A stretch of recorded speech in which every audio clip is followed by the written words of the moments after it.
அது நல்ல முறையா வாழணும்னு நினைச்சேன். நான் தோத்துட்டேன். என் முத்த குடுங்க திருப்பி. முத்தனே திருப்பி வாடா, நான் காத்துறேன்டா முத்து. நீ வந்தா உங்களைய நீனே கொல்லுடா முத்து.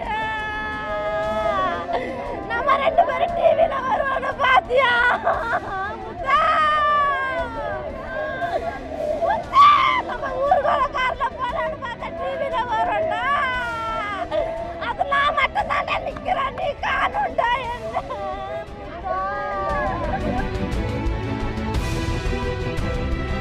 மயிலாடுதுறையில் தமிழகமே வெட்கி தலைகுனியும் வகையில் ஒரு ஆணவ படுகொலை நடந்துள்ளது. குறிப்பாக தமிழகத்தை தலைகுனிய விடமாட்டேன் என்று ஊர் முழுவதும் போஸ்டர் ஒட்டியிருக்கும் ஸ்டாலினும் அவரது தலைமையில் இயங்கும் காவல்துறையும் வெட்கி தலைகுனிய வேண்டும். காவல்துறையின் கண்முன்னே சபதம் எடுத்த சபதத்தின்படி 11 வருட காதலை கொன்று புதைத்திருக்கிறார்கள் பெண் வீட்டார்.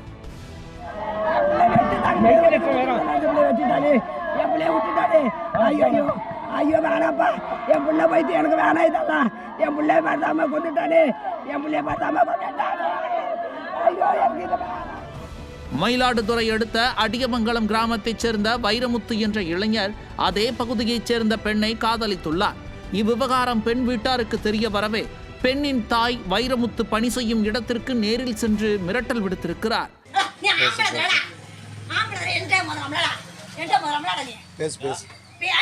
ரெக்கார்ட் ஏடா, நீ ரெக்கார்ட் எடுத்தா என்ன பண்ணுவ? நீ ஆம்பளை தான் நேரா பேசுவடா, நேரா பேசுவ. சரி, நீ என்ன லைன்ல விட்ட பாரு, அன்னைக்கு அவனை தட்டி இருக்கணும். பெண்ணின் தாய் மட்டுமல்ல, அவரது சகோதரரும் வைரமுத்துவுக்கு கொலை மிரட்டல் விடுத்ததாக சொல்லப்படுகிறது. இது குறித்து சிசிடிவி காட்சிகளுடன் காவல் நிலையத்தில் புகாரும் அளிக்கப்பட்டுள்ளது. புகார் குறித்து காவல் நிலையத்தில் பெரிய பஞ்சாயத்தை நடந்திருக்கிறது.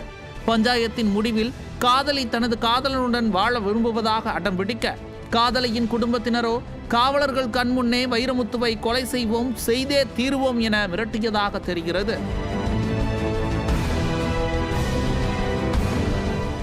இந்த நிலையில் வைரமுத்து மர்ம கும்பலால் வெட்டி படுகொலை செய்யப்பட்டுள்ளார்.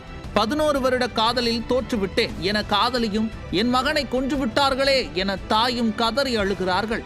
பஞ்சாயத்து செய்த காவல்துறையினர் புகார் மீது உரிய நடவடிக்கை எடுத்திருந்தால் வைரமுத்து கொலை செய்யப்பட்டிருக்க மாட்டார் என்கிறார்கள் ஸ்டாலினுடன் கூட்டணியில் இருக்கும் கம்யூனிஸ்டுகள். ஆக மொத்தத்தில் ஸ்டாலின் ஆட்சியில் மீண்டும் தமிழகத்திற்கு ஒரு தலைகுனிவு ஏற்பட்டிருக்கிறது. காவல்துறையா கட்ட பஞ்சாயத்து துறையா என்கின்ற கேள்வி ஒரு பக்கம், திமுக ஆட்சிக்கு வந்தால் மட்டும் ஆணவ கொலைகள் துணிகரமாக நடப்பது எப்படி என்கின்ற கேள்வி மறுபக்கம். இரண்டிற்கும் ஒரே பதில்தான், நிர்வாக திறனற்ற ஸ்டாலின் ஆட்சியில் சட்டம் ஒழுங்கு சந்தி சிரிக்கிறது என்பதே அந்த பதில்.